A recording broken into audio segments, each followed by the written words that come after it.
إمتى تكون زيارتك للطبيب النفسي أو المعالج النفسي مهمة؟ وإيه المظاهر اللي لو بدأت تظهر عليكي تعرفي وقتها إنك لازم تروحي لطبيب نفسي وبسرعة؟ كمان تقدري تساعدي اللي حواليك إزاي؟ وتعرفي إزاي إن في اللي قدامك ده مضطرب نفسيا ومحتاج مساعدة من متخصص نفسي؟ كل ده وأكتر هنتكلم فيه في فيديو النهاردة. أنا مي رفعت، ويلا بينا.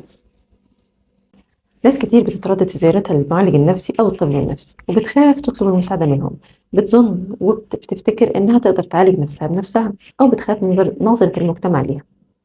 أولا عايزة أقول لكم إن الاضطراب النفسي ده مرض زي أي مرض، زي دور برد، زي سكر، زي ضغط. أوقات الموضوع بيكون سهل إن الواحد يتعامل مرض بنفسه، زي إن مثلا الاضطراب النفسي نفس الحالة أوقات بيكون ممكن تتعامل معاه بنفسك، وأوقات بتكون محتاج مساعدة من حد متخصص.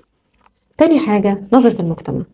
نظرة المجتمع اختلفت عن زمان، لأن بسبب الظروف الصعبة والمتسارعة للوقت اللي احنا عايشين فيه وبنمر فيه، والمشاهد والمشاكل اللي بنمر بيها سواء كانت تخصنا أو تخص أي حد بنتابعه على السوشيال ميديا، على التلفزيون، على أي حاجة، كل الحاجات دي بتضغط علينا فبينتج عنها الاضطرابات النفسية. السؤال هنا امتى أطلب المساعدة من الطبيب النفسي أو المعالج النفسي؟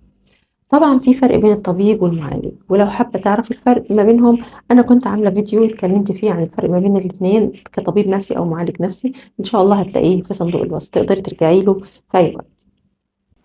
نرجع لسؤالنا، امتى بقى بتطلبي المساعدة من حد مختص؟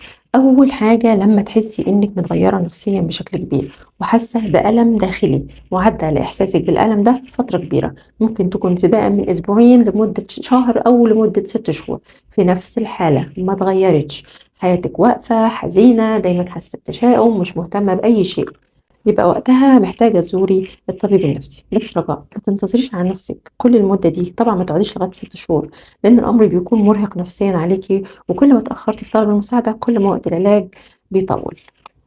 رقم 2، لو اللي حواليكي والمقربين منك اللي بيتعاملوا معاكي يوميا قالوا لك وبإجماع إنك متغيرة وطبيعتك اتغير، زي إنك بقيتي عصبية زيادة عن اللزوم، عصبية بقى في البيت وفي الشارع وفي الشغل، أو مثلا بقيتي شكاكة بزيادة، أو بقى عندك سوء ظن بزيادة، أو الناس بدأوا يسألوك انت ليه حزينة طول الوقت، وتسمعي الكلمة دي كتير وبتترد عليكي دايما، إن طبعك مثلا يكون اتغير، زي إنك كنتي مرحة ومتفائلة بقيتي متشائمة، وكلامك قل عن الأول، عايزة تقعدي لوحدك، تحسي إن طبعك نفسه اتغير، عاداتك اتغيرت، كل نومك اتغير، حاجات كتير حواليكي، كل الحاجات دي بتخلي اللي حواليكي للأسف بيتعاملوا معاكي بمعاناة، ويظهر عليكي يعني بيبدأوا إن هم يبعدوا عنك، يبدأوا إن هم يحسوا إن أنت بقيتي مختلفة ومتغيرة عن الأول، كل الحاجات دي تحسسك إن في حاجة غلط.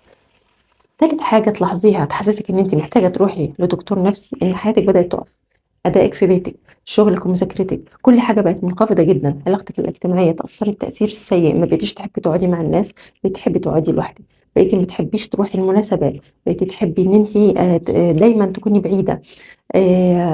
لو حسيتِ وقتها إن حياتِك كلها بتروح منِك وبتظهر عليكِ حاجات ما كانتش موجودة أصلًا، بدأتِ تقلقي، بدأتِ تتعصبي، بدأتِ تتغيري، بدأت حياتِك كلها تتغير وما كنتيش كده فعلًا، تبدئي إن أنتِ تبحثي أو تدوّري عن مختص يكون معاكِ في الحالة اللي أنتِ فيها.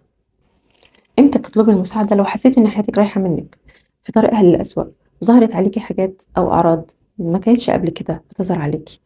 ساعتها ضروري ما تقلقيش وما تنتظريش، واطلبي مساعدة الطبيب أو المعالج النفسي، ويكون معالج نفسي شاطر يساعدك تتخطي المرحلة دي.